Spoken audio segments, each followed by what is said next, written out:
10 દિવસ વિઘ્નહર્તા શ્રીજીની પૂજા અર્ચના કર્યા બાદ આજે ભક્તોએ ભારે હૈયા અગલે બરસ તું જલ્દી આના નાદ સાથે શ્રીજીનું વિસર્જન કર્યું હતું। સુરત મહાનગરપાલિકા દ્વારા તમામ ઝોનમાં બનાવાયેલા કૃત્રિમ તળાવમાં શ્રીજીની પ્રતિમાઓનું વિસર્જન કરાયું હતું। હર્ષોલ્લાસ સાથે ભક્તોએ શ્રીજીની વિસર્જન યાત્રા કાઢી પ્રતિમાઓનું વિસર્જન કર્યું હતું। સુરત શહેરમાં વર્ષે 80,000થી વધુ પ્રતિમાઓનું સુરત મહાનગરપાલિકા દ્વારા તૈયાર કરાવાયેલા કૃત્રિમ તળાવમાં વિસર્જન કરાયું હતું। કાયદો વ્યવસ્થા જાળવવા સુરતમાં 14,000થી વધુ પોલીસકર્મી તૈનાત કરાયા હતા।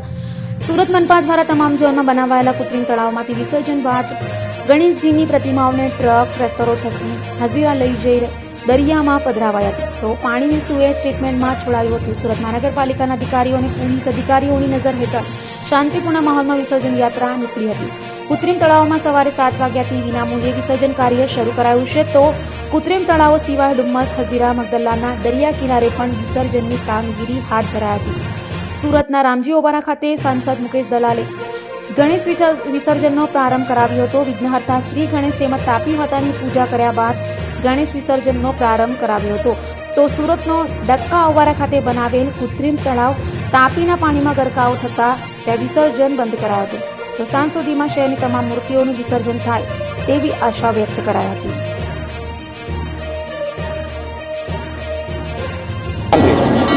સાહેબ મારા નામ લાલ બાબુ રાય છે। એસએસઆઈ હું આ વોર્ડનો છું, નોર્થ ઝોન કતારગામ, સુરત મહાનગરપાલિકા।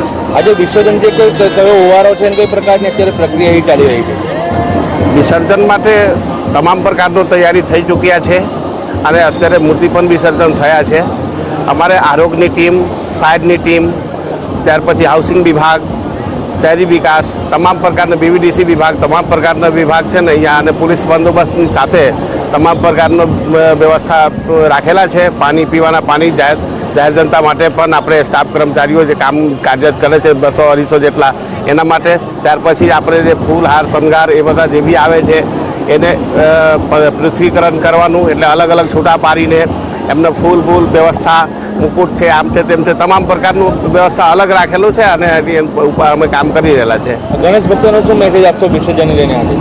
ગણેશ ભક્તોને અમારે એવા મેસેજ છે કે ભગવાન ગણેશના કૃપાથી એ લોકોને જે બી અત્યાર સુધીમાં મનોકામના એ પૂર્ણ થાય અને તેમજ આ વિસર્જન શાંતિથી પૂર્ણ કરે એવી અમારી છે ને પ્રાર્થના છે ને એનો મેસેજ છે ને વહેલી તકે અહીંયાથી પહોંચી જાય જેનાથી તાત્કાલિક છે ને એમનો વિસર્જનનો કામગીરી પૂર્ણ થાય, એમાં બધાનું કલ્યાણ થાય। મારું નામ પંકજ કનેડા સોની છે અને હું સિંગાપુર અત્યારે ડીમાર્ટની બાજુમાં આવેલા કૃત્રિમ તળાવ પર ઉપસ્થિત છીએ। આપણે કઈ પ્રકારની અત્યારે આ પ્રક્રિયા ચાલી રહી છે ગણેશ વિસર્જનની? કઈ પ્રકારનો સ્ટાફ અત્યારે ઉપલબ્ધ કરાયો છે ત્યાં? સવારે 7 વાગ્યાથી લઈને નિરંતર લગભગ અત્યાર સુધીમાં 100 કરતાં વધારે નાની મોટી મૂર્તિઓનું વિસર્જન થયું છે અને આ મૂર્તિઓની વિસર્જન પ્રક્રિયામાં સુરત મહાનગરપાલિકાની જે ટીમ છે વિસર્જન કરવા માટે અને સાથે સાથે ગણેશ ઉત્સવ સમિતિ સુરત શહેર એનું સંકલનના આધાર પર ખૂબ જ સુંદર રીતે નિર્વિઘ્ને પરિપૂર્ણ પ્રક્રિયા થવા જઈ રહી છે।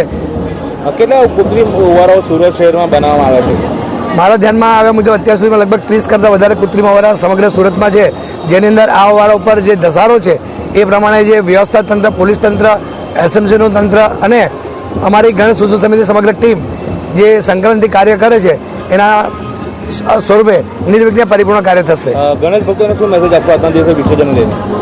આપ સર્વના માધ્યમથી એક જ વાક્ય કરવા માંગીશ કે દરેક વ્યક્તિ વહેલામાં વહેલી તકે ગણેશ વિસર્જન કરે, કારણ કે અત્યારે વરસાદી માહોલ પણ છે અને ઘણી જગ્યા પર ઓવારાઓ વરસાદના કારણે બંધ પણ છે, ત્યારે અમુક ઓવારા પર એની ભીડ થવાની શક્યતા છે। તો મહેરબાની કરીને આપ વધુમાં વધુ વહેલી તકે ઝડપથી આવો જેથી કરીને આ વિસર્જન નિર્વિઘ્ને પરિપૂર્ણ થાય।